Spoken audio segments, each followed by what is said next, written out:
Welcome back, Director.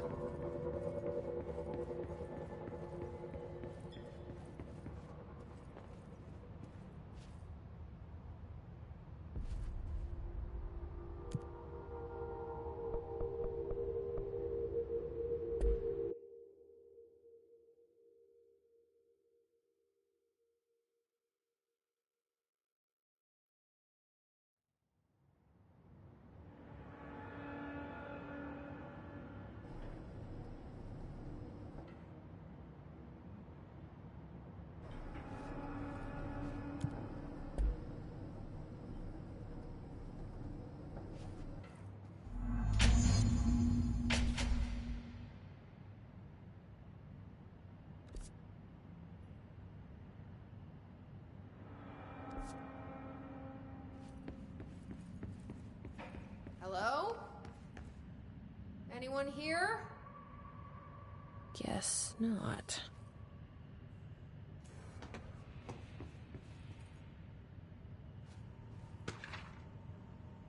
Seems a lot more crowded than the rest of the Bureau.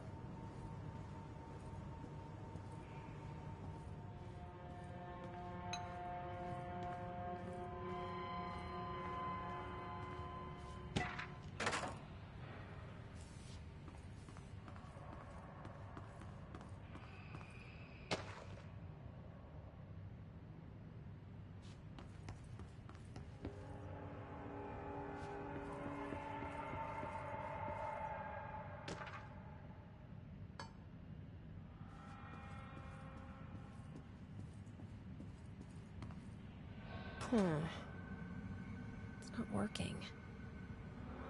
Probably a loose power core somewhere.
Now that gate should open.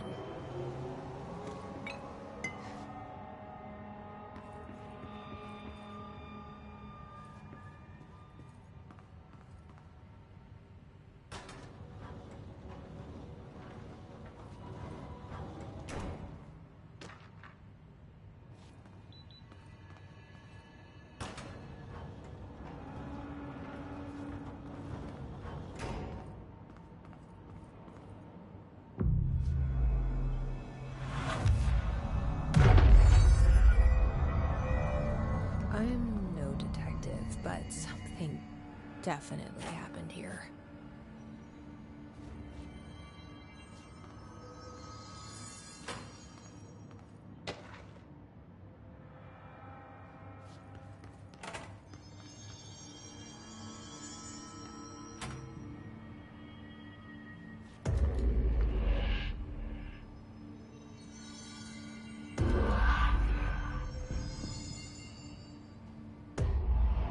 we know each other? This feels familiar. I can't seem to... I've forgotten it. I'm sorry. My name is Alan Wake.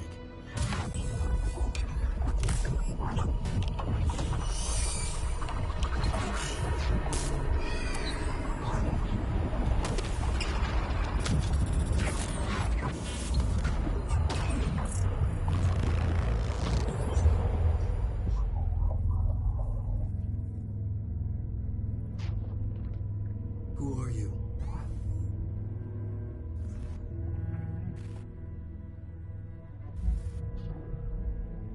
Who are you? Do I know you? I'm your friend Tom. Tom Zane.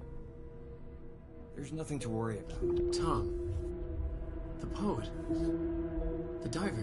You look different. That was just a role. A character. The protagonist I played in my old film. I'm a filmmaker. An auteur like yourself. We're working on this together, remember?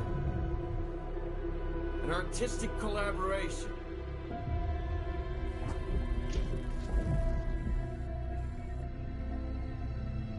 You need a drink.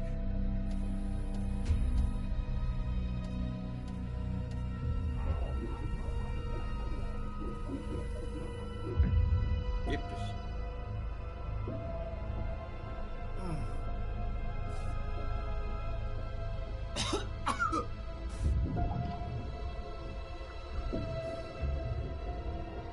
Endless darkness. Nothing holds still. But we're very close now. You've been writing. You found a way to escape. It'll work this time. Writing? You found a way! No. I don't... Wait. There's something. It's my double. He's out there. I've seen him. Yeah. Nothing to worry about. I'm dealing with it. It's fine, my friend. Let me handle him. You've met him? What the hell? Now, come on. You misunderstand me.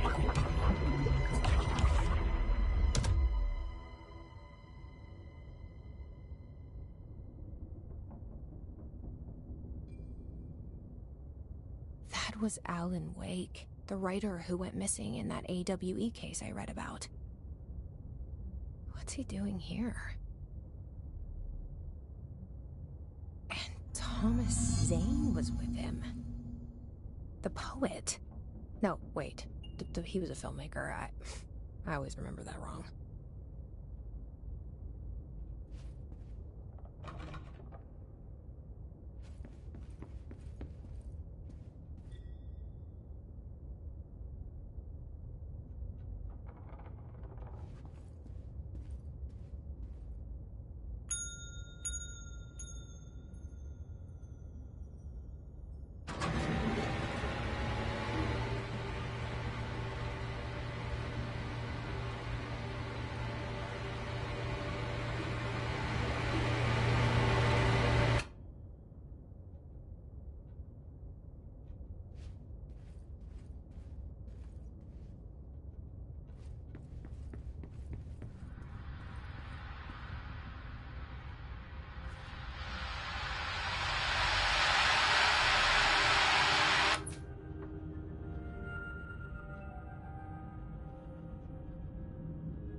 Dr. Emil Hartman, devoured by hungry darkness, became the thing that had been Hartman. Broke loose, killed everyone it could, lurking, roaming, waiting. Then something else came. A resonance. The thing that had been Hartman went through another change.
Creepy, damp, and abandoned.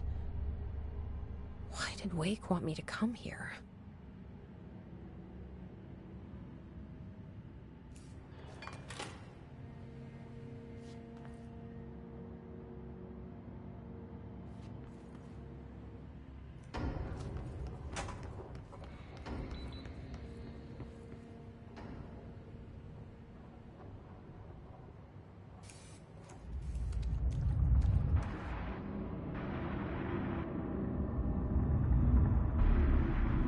That doesn't look like a house shift.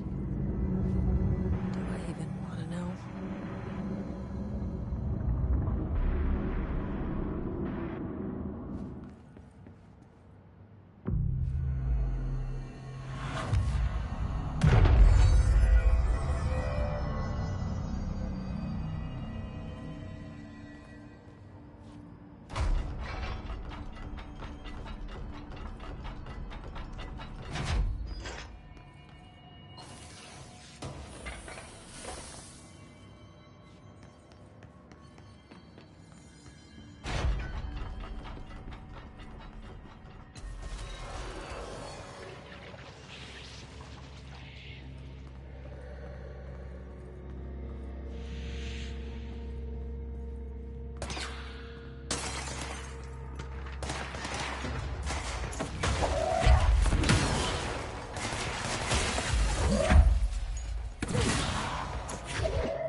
The hiss are already in here.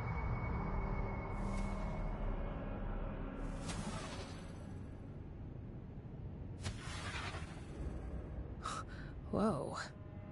Looks like the house has gotten a little wild in here.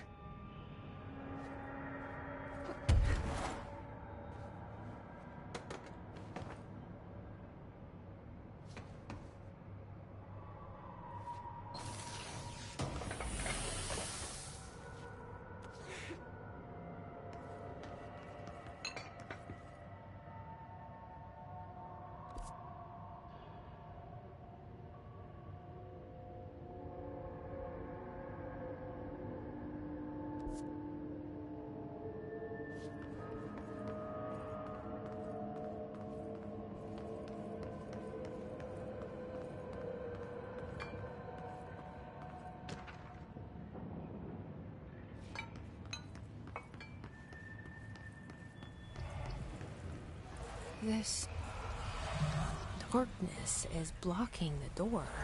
So now I have to deal with an interdimensional noise and sentient shadows.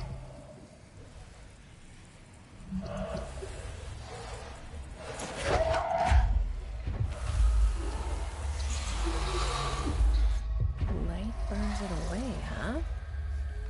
Makes sense.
sound made darker, the darkness made louder. Hartman was stretched, like a worm through time. The third thing was a monster. Now we crashed out of darkness toward Phaeton.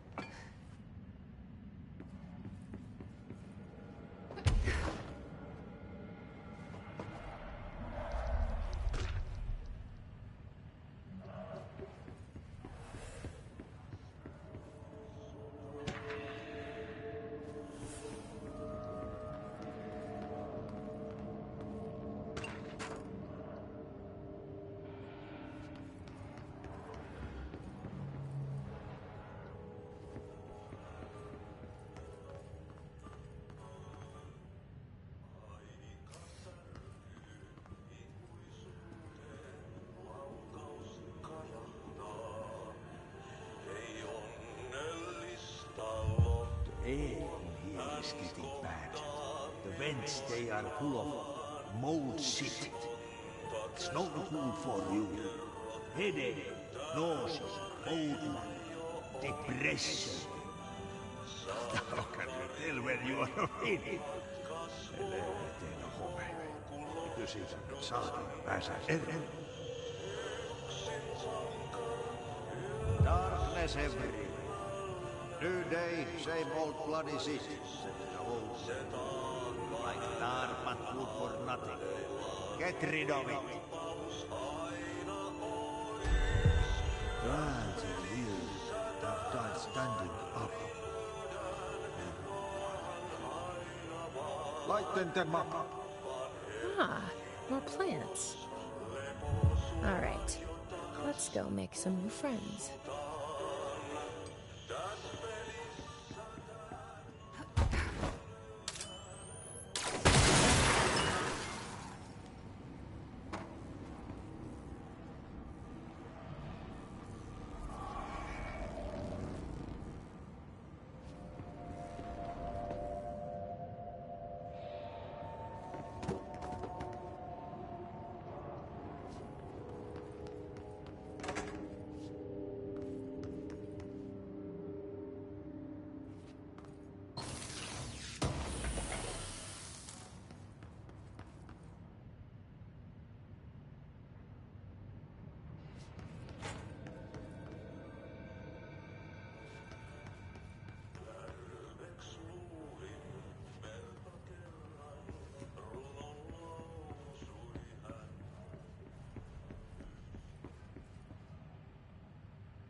Reminder, all employees are required to report their hours at the end of each month. The Federal Bureau of Control maintains that time is not subjective, and hours passed on alternative planes cannot be claimed. Astral dives do not accumulate overtime compensation. Thank you for your attention.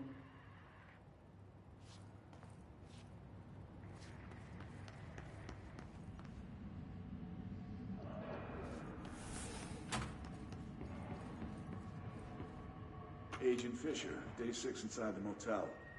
Utilized surveillance methods are as follows. Fiber optic cameras slid under the individual room doors. Motion detectors in the lobby area. Tripwire, triggering a flash camera across the main entrance. Even fingerprint powder on the front desk. Results are varying at best. Mostly just inconclusive and unusable. Which is corrupted, sometimes even the equipment.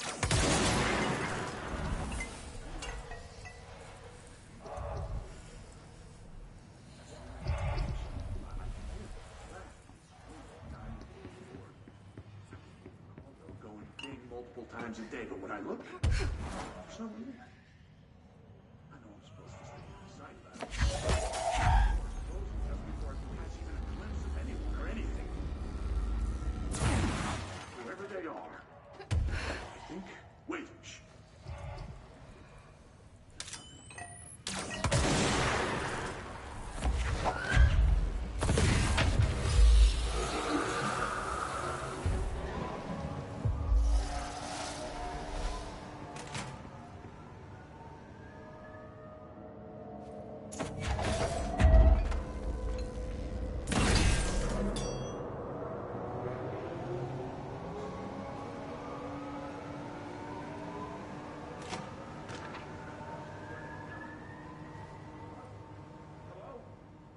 My understanding of the darkness is fragmented, incomplete.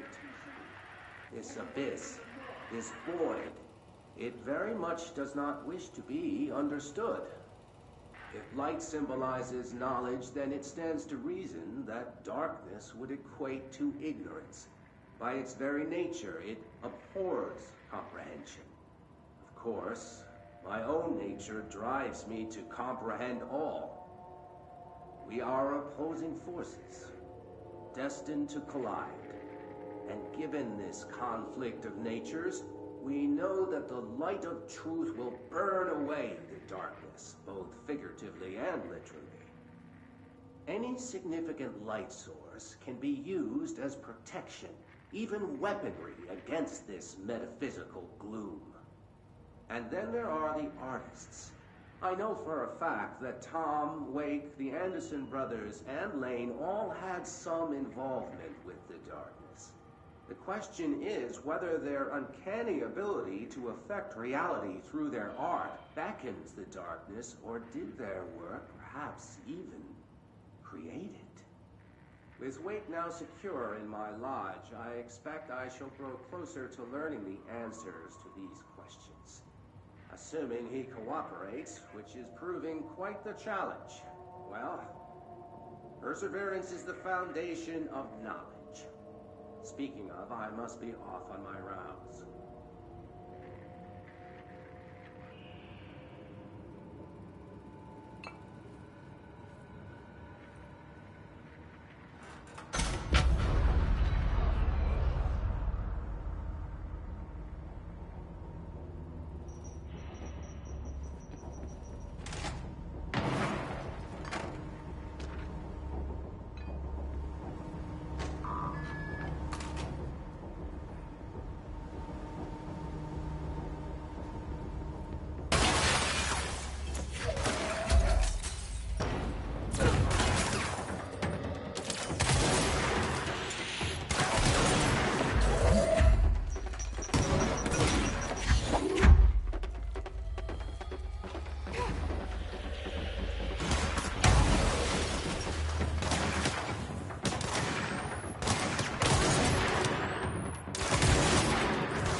Something in this darkness is draining me.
What?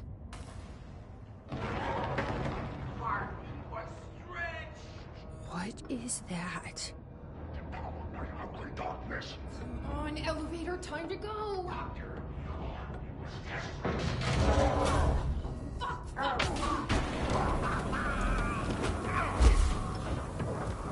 So you don't like the light? I can use that.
investigations. Jesus, don't scare me like that, Langston.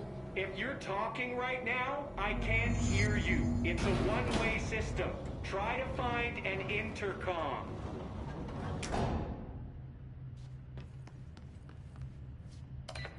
Langston, it's me, Jesse.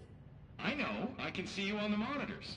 The cameras in there haven't worked since we sealed that sector off a couple years back. Let me guess. You sealed it because of the monster guy. Wait, did you see Dr. Hartman?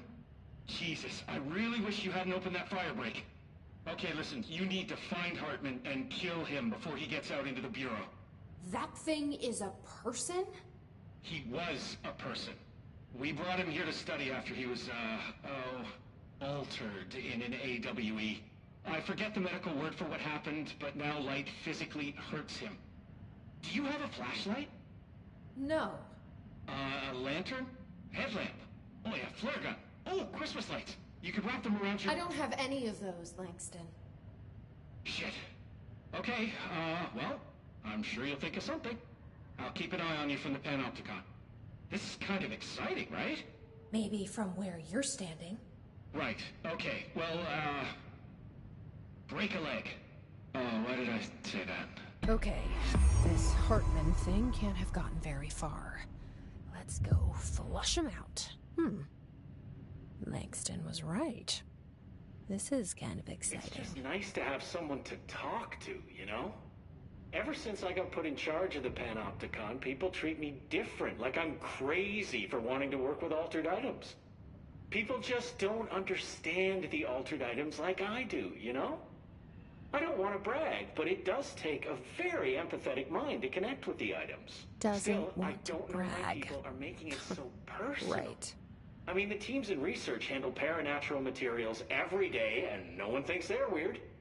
Well, maybe that's not true. Darling is famous for being a bit out there, but when he's weird, it's charming. Altered items really aren't that frightening once you get to know them. If you figure out what they like or don't like, you know, what sets them off, then there's nothing to worry about. I guess at the end of the day, we're still just wild animals scared of our own shadows. We're supposed to be on the same team, but sometimes it feels like it's every department for themselves, like it's a race and we're all trying to be number one. If it is a race, though, I'd say Darling is a mile ahead of everyone else. He was Trench's golden boy for years, but that relationship has gotten pretty tense, or so I've heard through the grapevine.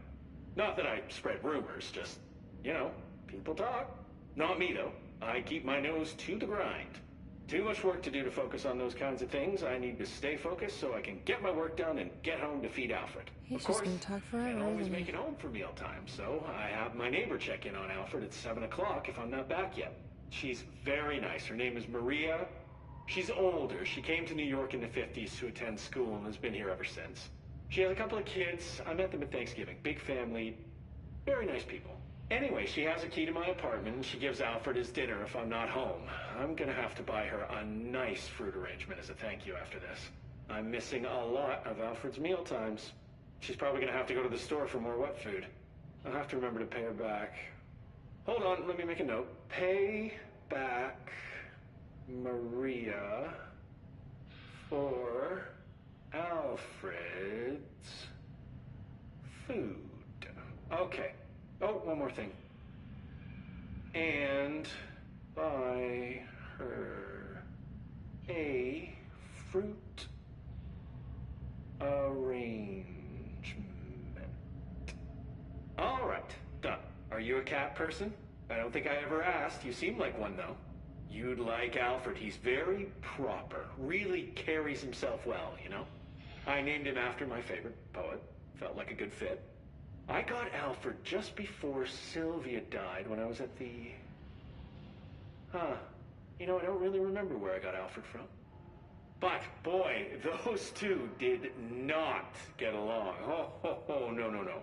Sylvia thought she owned the place. Didn't like me getting in her way. Scratched me more than once when I was just trying to move her food bowl. That cat was a real asshole. Wow. I'm realizing now that That's language was kinda not harsh. entirely, professional. You see, Sylvia didn't tolerate most people, or animals, or anything. And that's what I meant when I said asshole. I would never use that word about a person. It was just, hey, there's a light flashing on the console here. I gotta, check this out. I'll get back to you later. Real smooth, Langston.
resonance carves its way through the thing that had been Hartman, vibrating, remolding. The sound changes the darkness, and the darkness changes the sound. They both changed what remained of Hartman. They all turned into something else. A third thing. The sound made darker. The darkness made louder. Hartman was stretched. Stretched as anyone when seen from out of time, like a worm through time. Almost an Ouroboros, a spiral, a maelstrom. The gravity well of a black hole, twisting inward, tightening, taking you deeper and deeper to the bottom, the heart, and through to the other side. The third thing said, when you hear this, you will know you're in new you. He said, we build you till nothing remains. He said, under the conceptual reality, behind this reality, you must want these waves to drag you away. He said, baby, baby, baby, yeah, orange peel. The third thing was a monster. He'd tear apart any ordinary person crossing his path. Now he crashed out of darkness toward Faden. There was nothing ordinary about Faden.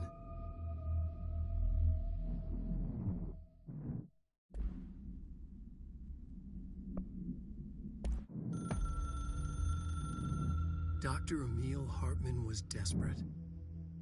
The Federal Bureau of Control had stolen his life's work. This was his last chance, his final experiment, what he'd been too scared to do before. Hartman dove into the lake, was taken, devoured by hungry darkness, became the thing that had been Hartman. Only an echo of him remained, fragmented impulses on autoplay, violent, bloodthirsty darkness in the driver's seat. Emerging from the lake, the thing was captured by the FBC, brought in, contained, studied. The thing broke loose, killed everyone it could. The FBC fell back and sealed the sector. The thing was alone in the dark, lurking, roaming, waiting. Then something else came. Not darkness, but similar enough. A sound. A resonance. It shouldn't be a surprise. If there's one, why not another? The darkness inside the thing could have been immune, could have resisted, fought, could have been passed by, passed through with no effect. But it didn't, and it wasn't. Maybe it had grown weaker over time, not aged. It was timeless, but weaker with no link to its source. A metamorphosis followed. The thing that had been Hartman went through another change.